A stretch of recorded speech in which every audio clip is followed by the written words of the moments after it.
Hi, Sarah. How are you doing today?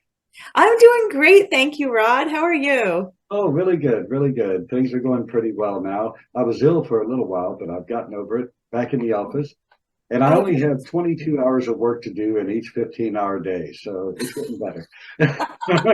I can relate to that so much. As a case manager supervisor, yeah, you can only fit so many hours of work in a day. Yeah, it's not fair. I've battled with time most of my life, and I always lose. Hmm. For those who are not familiar with you yet, uh, when you hit the bestseller list, everybody will know you. Today, how about if you just, introduce yourself, tell us a little about yourself. Okay, so I am S. Maxine Fisher. You can call me Sarah. My pronouns are she and her, and I am a writer who moonlights as a case manager supervisor.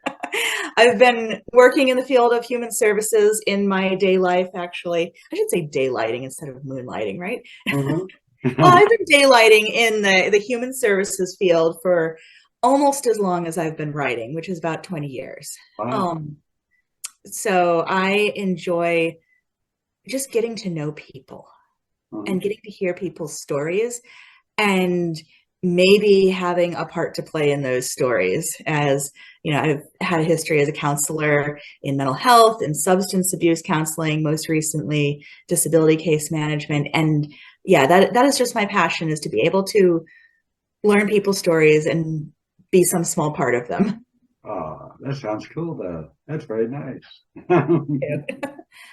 I think for the moment, we'll jump into the basic five questions. I ask these because every single writer has a different answer, and it's just really fun. And Wonderful. so the first question, do you consider yourself to be a pantser or a plotter, and why? Okay. Um, I love that. I love the visual as being a pantser, kind of lifting yourself by the seat of your pants. I I consider myself to be a pantser with some qualifications. See, I have tried being a plotter. When I was 15, I wrote a whole epic fantasy novel in outline, and I had every single scene plotted out, and I saved it to a 3.5-inch floppy disk. Mhm. And if anybody is as old as me, they know what happens to 3.5-inch floppy disks when you overwrite them too much and Yeah. save the file a million times. So one day I woke up to that screen of death that told me I had lost all my data. Oh. And after grieving for my, unborn child, basically, which was the novel that never was, I just got on the computer one day and started writing. And I've been writing ever since. And I realized that even though I had everything planned out in my head, as I started writing, the story took on depth and color and meaning that I had never envisioned when trying to figure out how to structure every scene.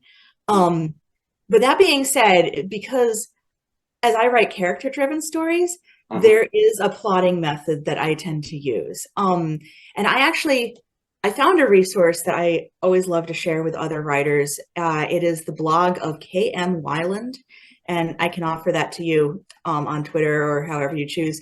And her site is called helpingwritersbecomeauthors.com. And Oh. she talks about ways that you can plot character arc and plan character arc.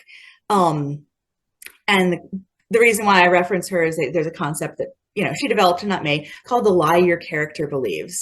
Mm. And every time I write a story, I start to think about stories of people that I've talked to and lies people believe. And I think everybody has some sort of lie that may color their worldview, that Mm. contributes to our troubles in life. And it's that lie that we battle against, we struggle against to change and to be able to embrace a truth, our truth. Mhm. Um, so, for example, a lie that I hear from a lot of people is I'm not good enough, or I'll never be good enough, or maybe I'm a failure. And that lie, it just simmers under the surface, and it can make your life miserable, or it can just contribute to problems that you experience over and over, similar problems that if you look back at your life, you kind of see a pattern. And I use that idea of the lie that your character believes to plot my character arcs so that each character has kind of some lie that they're struggling with. And then every scene has to challenge that character's lie and almost punish them for believing the lie until they start to come around. Mhm. Oh, yeah, that's pretty fascinating. I like it. Yeah, thank you. Oh, the next thing I would ask you, especially in your career and your daylighting, how do you balance the time between your normal everyday responsibilities and your writing? Because writing takes a lot of time. So how do you Mhm. balance those two things? It has varied for me over the years how I have been able to break up, my writing versus my career. Um, I mean, it definitely is easier to write when your career is something that you do with your hands and your mind can still be occupied creatively. Uh-huh. And I think the biggest challenge for me right now is that my career also uses my mind and my day-to-day activities use that same space in my mind. So for me, a huge thing has been, well, actually two things. The first thing for me that has helped is creating a physical space for me to focus Uh-huh. that is not my workspace because I work from home. I never write in the same place that I work because otherwise I'll be thinking about work. We call that like context dependent memory. It Uh-huh. kind of like if anybody out there is a student, you'll know this. If you have two classes in the same room, you'll start to get the information mixed up. Or Oh. if you go to take a test and you're sitting in a different space than where you normally learn the information for that test, it's harder to remember. Ah. Um, so for me, I have my workspaces and I have my writing spaces. For me, the writing space is either downstairs by my sunny window on my little antique Victorian couch with my little writing table, Uh-huh. or it's actually a public space, which I like to go to a shopping center that has this cafe area, and it's loud and noisy and lots of movement, but none of it requires my attention.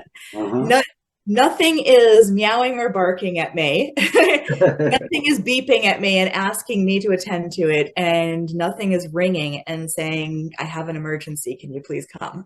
So that is my writing space. It is away from anything that requires me to be my daylight self. And, I'll just pop in my earbuds and just sit there and write for hours. And it's amazing how it's so easy for me to tune out those distractions that I know I don't have to attend to. Oh, yeah, I think that would be a great break and a great opportunity to write. Yeah, that's cool. Yeah. And the other thing that helps me is the people that I write with. So Uh-huh. I've actually I have been doing NaNoWriMo, which is National Novel Writing Month, for years now. It's kind of how I started getting writing novels in earnest back when I was in grad school, and it really has helped to have actual people who hold you accountable. So since I started doing NaNoWriMo, like maybe 15 years ago, I became friends with some of the people that I did write-ins with, like at Chick-fil-A or Wegmans or whatever, cafe people decided to meet up at. And we still meet, actually on a weekly basis now, to just go out and in the community and sit down and write together. And we'll do like writing sprints where we'll put on a timer and everybody focuses and writes. And then at the end of maybe 15, 20 minutes, you stop and tell everybody your word count. And it's amazing how much you get done when you tell somebody that you're actually going to work. Oh, I love the social interaction there. Uh, Mhm. I've got a little bit different thing going on, but I love, respect, and need the writer friends I've made Mhm. since I started writing, and especially since I started trying to build my writer platform.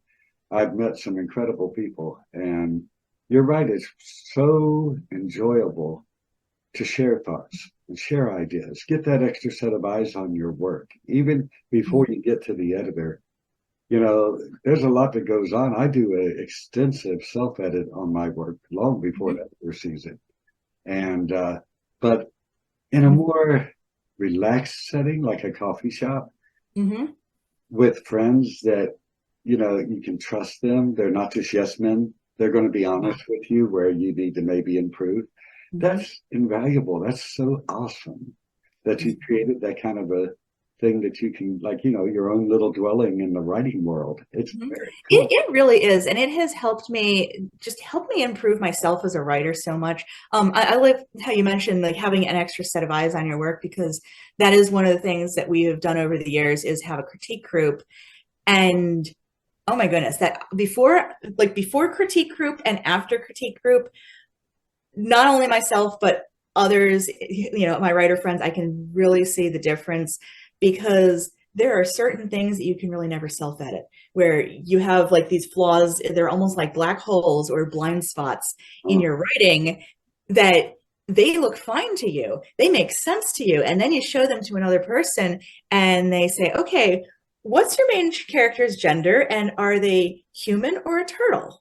And that was literally a comment I got about one of a fantasy short story that I got that I had for critique, and I was kind of course, it was my first critique, and I was a little bit uptight and feeling like a little hurt that somebody didn't read my mind. And I realized, wow, nobody knows the gender of this character. How do I write that into my first paragraph? Mm-hmm. And so it really opened up my mind to write not just as a writer, but to think as a reader as well. Yeah. Yeah.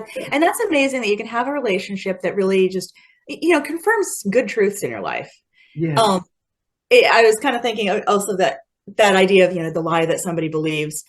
And I think relationships that bring us down or interactions that bring us down often are people who try to somehow confirm the lie that you believe about yourself. Yeah. Yeah. I think it's their own arrogance. Mm-hmm. The farther they are above you, the better they feel about themselves, but they got to push you down to get there.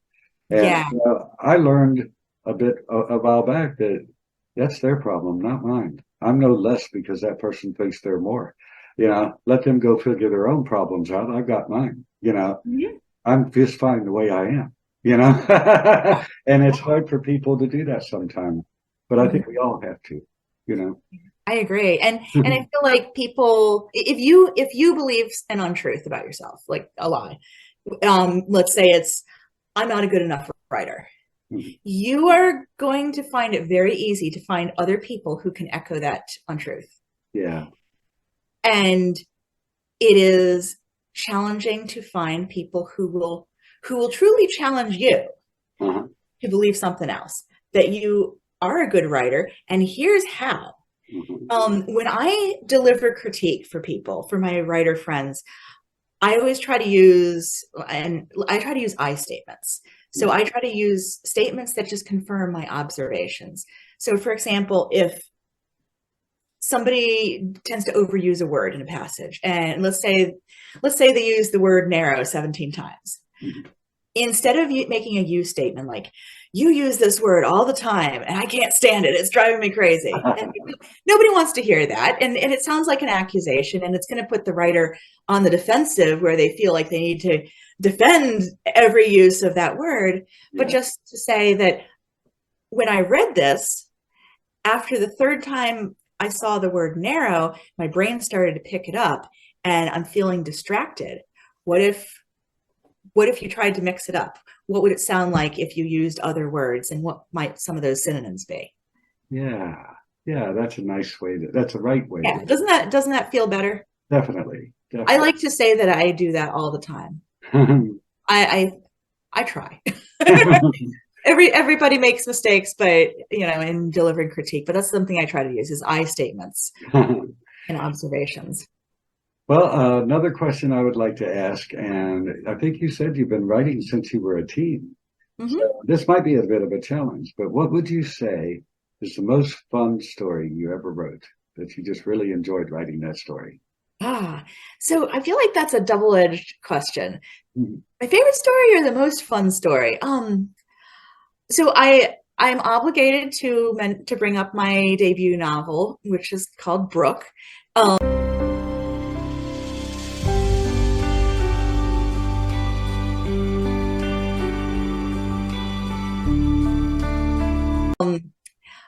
I mean, I could say that my most fun story to write would be one that's still on the shelf in process. It's my sci-fi fantasy post-apocalyptic.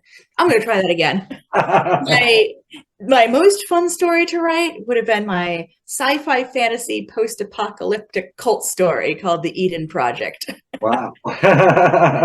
It's I it's will not definitely try to mouthful. repeat that. But honestly, my favorite story to write, it has been Brooke. And in fact, I mentioned I've been writing since I was a teen, and I feel like it's been one of those stories that's been in my head for so long that no matter how much I try to stop and tell a different story, I could not until I got this story out. Because every time I put it on the shelf and said, I'm not going to write that story, it came up in some way, shape, or form. You know, the themes, the character, this, not all the details, but definitely like it's a story that my brain and my heart have needed to tell.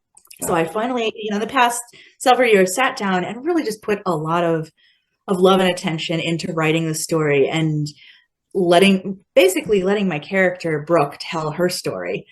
And I hope that it's one that readers really identify with and are able to love and appreciate as well.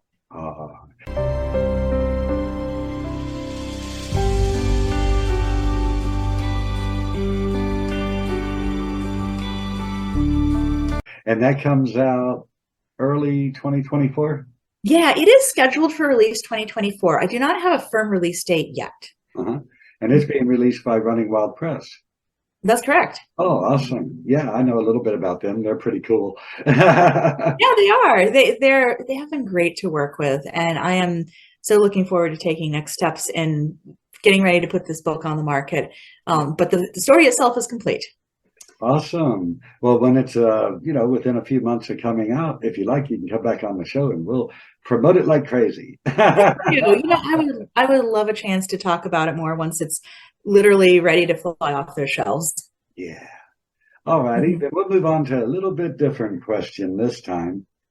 Give it a little thought if you need to, but what would you say was the hardest scene you ever had to write? It had to be part of the story, but it was really hard to write. I've got to say, probably the hardest scene for me to write was a scene that's kind of the linchpin scene in Brooke. And it's where Brooke goes back to confront somebody who abused and neglected her. I don't want to give too many spoilers, so I'm going to be a little careful with how much I share about this. But the reason why that scene was difficult for me was because the antagonist was in the past.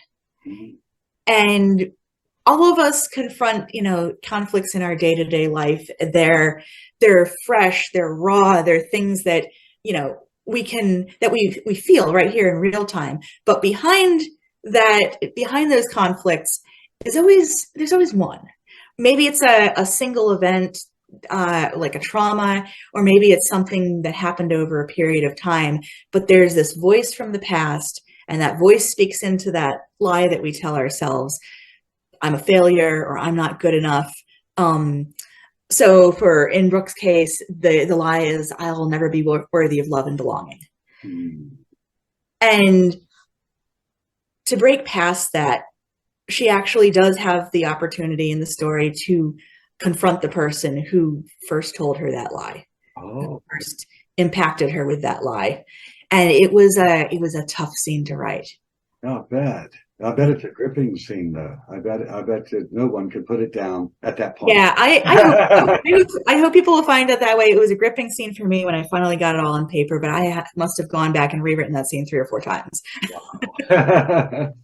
And part of it was I had to take out a couple characters who didn't need to be in there because they somehow made their way into the scene to support the main character, because I was, as an author, was having so much trouble getting her through that scene, through that interaction. It was rough. Yeah. And I think we've probably all been there, where there's this interaction where, man, I really wish I could have somebody else take the floor and talk for me because I don't know what to say. And as a writer, I think I was experiencing a lot of that. And I had to go back and strip out all the fluff. And it's just you and the lie at the end. All right. I think at this point, just because of the time, I want to make sure that I give the audience the opportunity to get to know you better. So Mhm. I like this part of the show where I just sort of sit back, mind my own business for a minute. I know what, I'll drink some coffee. Mm. Okay. And this is your opportunity to speak directly to the audience and share anything you like. Um, so like I said, I've been writing since I was a teen. I feel though that my experiences have really influenced my writing. Both as a mental health counselor, somebody who listens to other stories, and as a matter of fact, my own story too, growing up as, you know, a member of the LGBTQ community in a very solid, red evangelical background. Um, it has been a journey. And it's been a privilege to be able to write parts of that journey into my stories and let it speak to others, hopefully. Mhm. Um, yeah, I feel, okay, here's another pause. What, you have a heart and feelings and emotions? I know, right?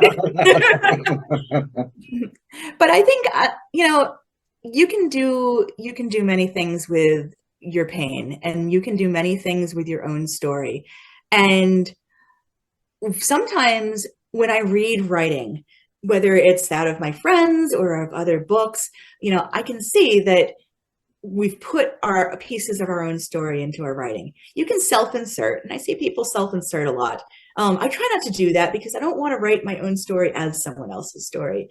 Uh-huh. But I like to reflect on my experiences and just distill down those ideas. Again, like, beliefs and how they impact us, how they impact our relationships, or something that I remember that impacted me that I could add to a story and drive the plot forward.